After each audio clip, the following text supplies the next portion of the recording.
Alright, we're back. I've been missing for about 2 weeks, I believe was the last the last video I've uploaded. So I had some technical issues that I had to get resolved. So that's fixed. I should be back now. I should be able to record and produce content normally. Today we're just going to be going over The Rise and Fall of Elites by PARETO, another one of the elite theorists. The last elite theorist that we covered was Robert Michel's, who we covered his book, Political Parties. It was a very good book. I also recommend you read that. A lot of the ideas overlap. The elite theorists overlap in many respects. So we're gonna be going through the elite theorists. There's about I guess you could say 4 or 5 of them, but I'm really going to be focusing on. Well, we already did Robert Michel's. We're about to do Pareto. And the next elite theorist we're going to do is Bertrand de Juvenal. We're going to go over his book On Power. But that's not going to be for a little bit because that's a larger book.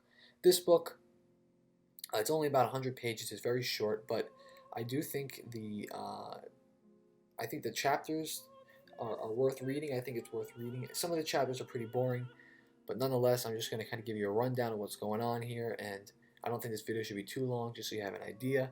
So we're going to get right into it here.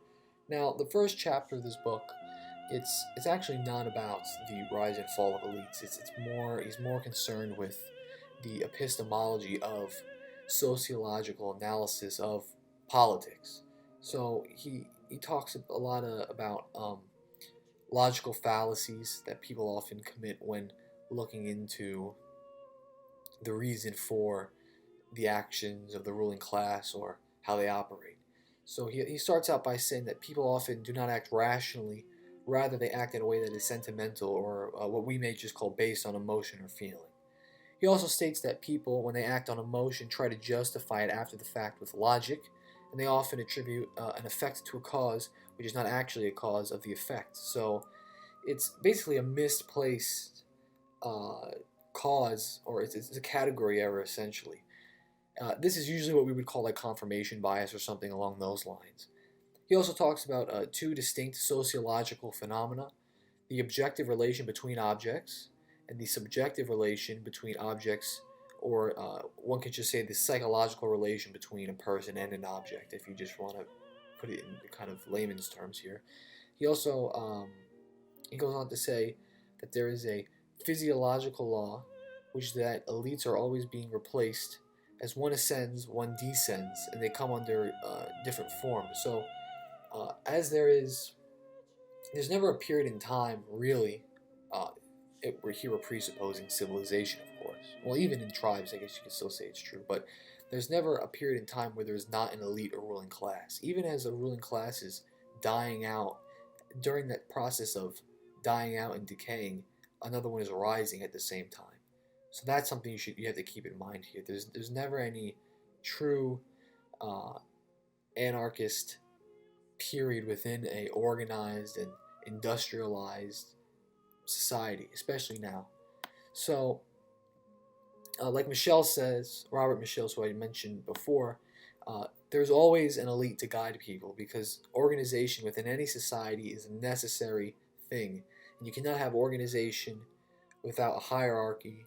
And in order for hierarchies to work efficiently, or as efficiently as possible, they would need to be oligarchical. Because once again, I'm just going to reiterate this idea that you can find in that Robert Michel's video, that in order to have, or if you want to have society do things quickly, smoothly, and efficiently, it's better to have fewer people making the decisions than having a whole host of people make the decisions, because it's just going to slow down the decision-making process. It's going to create a stagnation.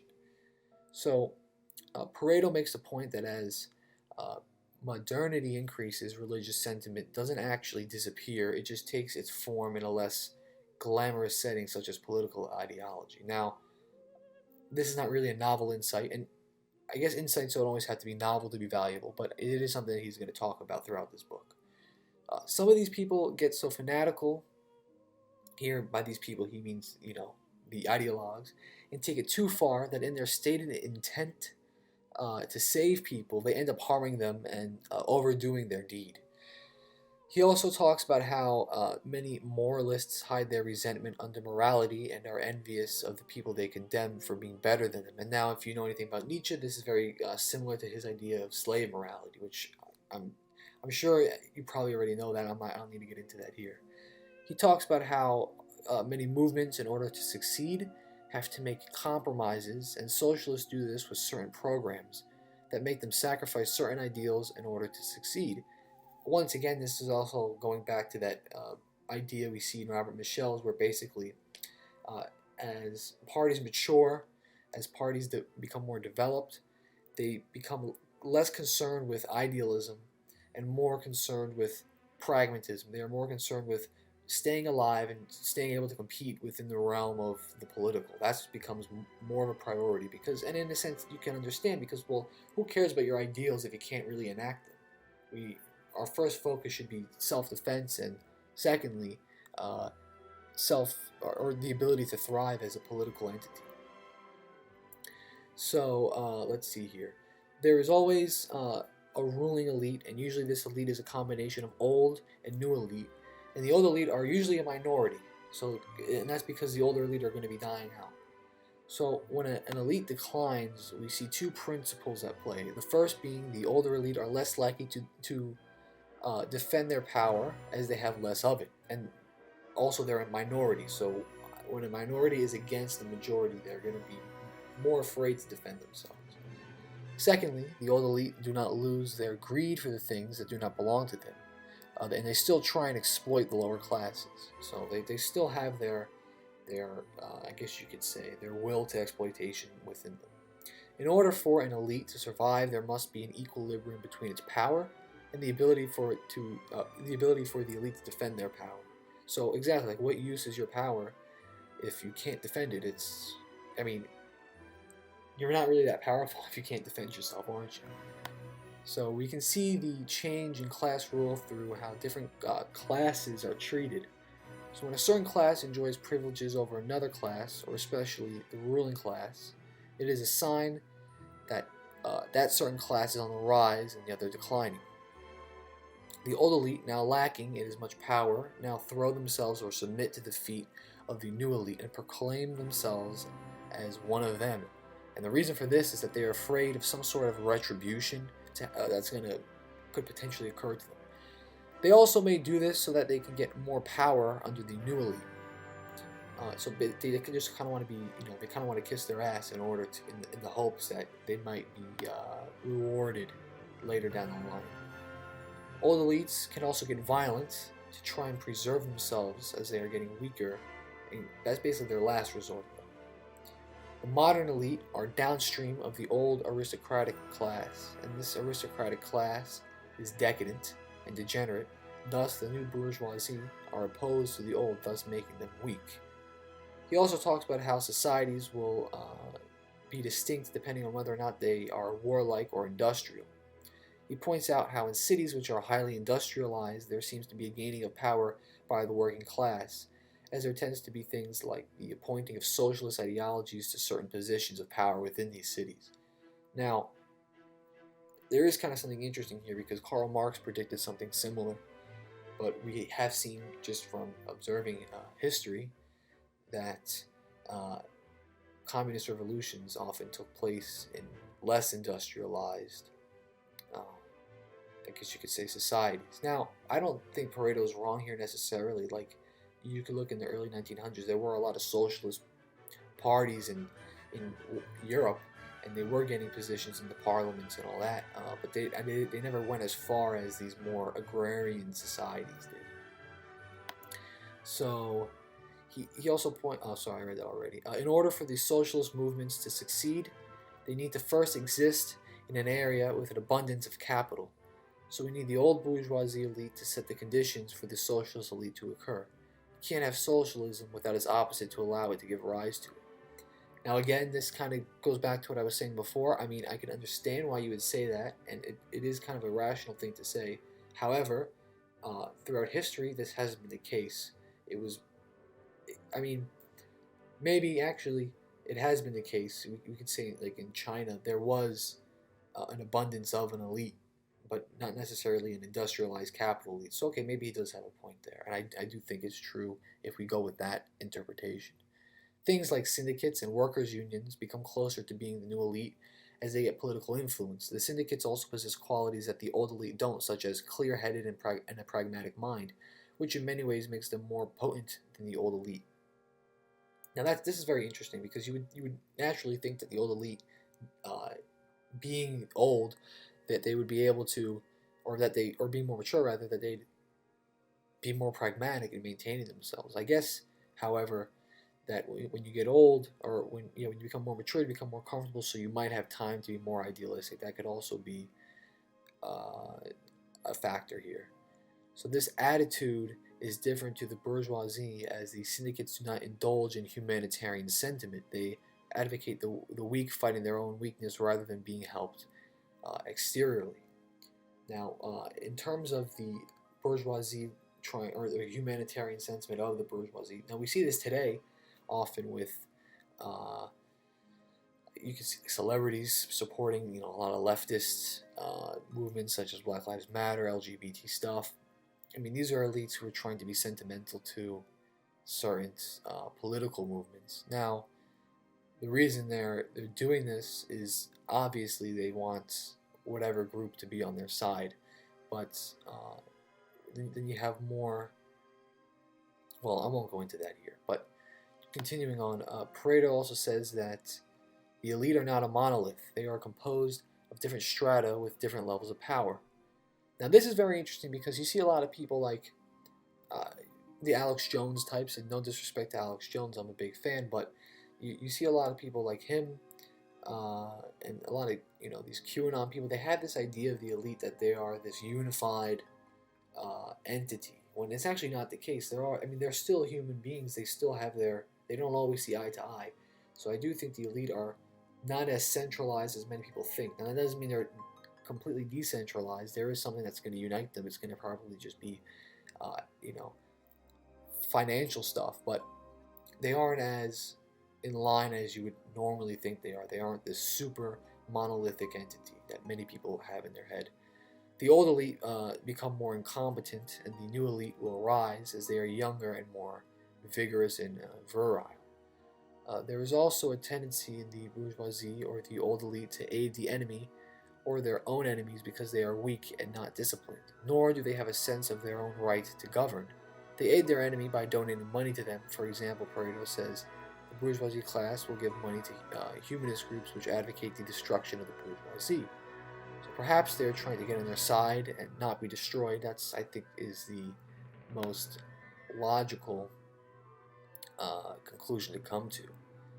The only reason you would try and give money to somebody who wants to completely annihilate you would be to try and appease them in some way and maybe have them tolerate you more, or at the very least not completely destroy you or kill you or something along those lines. When a new elite arises because they have a better sense of themselves and want to not lose the power they have recently obtained, they tend to make the entry into the elite very hard and rigid. They also are more ready to use violence and force if needed to maintain power. This is also kind of similar to, I believe it originates in Machiavelli, the idea of the lions and the foxes, the lions being those elites who are more willing to use force. They tend to be more conservative. They're more willing to use force and direct power. And the foxes also tend to be older elites who use psychological warfare, I guess you could say, and they're also very, they're sly, in a sense, not as courageous as the lions. But anyways, we always see the rise of a new elite occur in an oligarchic manner, such as the French Revolution. All it was, and ever has been, was one elite replacing another, and so was the same with the Christian triumph over the pagan Romans. The new elite also will not let itself be abused by the lower classes, and they will not believe in quote-unquote solidarity with them, but much rather a superiority over them. Over time, of course, as the elite become more comfortable, they become more overconfident, and thus we see the degradation process begin. Pareto claims that socialism is a form of secular Christianity, and that Christianity also itself, over time, became more and more secularized. We see this with the Protestant sects naturalizing the miracles of Christ, as well as saying Christ was just a great man, so to speak. Socialism is Christianity stripped of its transcendental metaphysics, basically, is what he's saying here, and replaced with an immanent materialism, which is what we see in the post-Hegelian materialism of the Marxists, especially. Let's see here. He claims that the bourgeoisie wanted to use Christianity as a buttress or defense against socialist sentiment. However, this did not work at all, and in fact, more people turned to socialism. The new elite will use different movements to fight against the old elites, and the old elites will do the same. So they're going to manipulate political movements in order to try and we're going to see this later in the Juvenal when we go down the line, but basically they're going to take grassroots movements and use them kind of as a medium in order to overthrow other elites. Now, this is the end of the notes here. However, I did want to mention something interesting that in regards to the Christianity section in Pareto's when he spoke about Christianity. He did say, because I think at this time he was definitely more sympathetic to socialism. A lot of these elite theorists were. I do think he made an interesting point where he said that, you know, just because socialism at the time this was being written was not triumphant or did not really seem to be triumphant, doesn't necessarily mean that it will never be triumphant. And he points to Christianity, saying that, you know, the people looking at the Christians probably thought they were crazy because they were just a small minority when they were starting out, and they were claiming that, you know, Christ would conquer the world, right? And, well, within a couple generations, that happened, essentially. So he uses that to say that, look, just because socialism is not working now, it's still a minority position, does not mean it's impossible, or we've never seen something like a minority value system completely triumph, and we saw that with Christianity, and it's not going anywhere anytime soon. So that's basically the gist of this book. Now, I didn't cover every intrinsic detail here. However, you should definitely read this book. It's worth reading. It's a quick book. It's only 100 pages or something. Yeah, that pretty much wraps it up. We're going to have an interview tomorrow with someone, or sorry, the next day with somebody.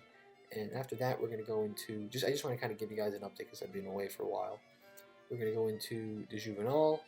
We're going to go into his book on power. That's a classic book that everybody should be reading. So hopefully we're going to get some good stuff out of that. And with that, I'm going to conclude it here. So thank you very much for listening.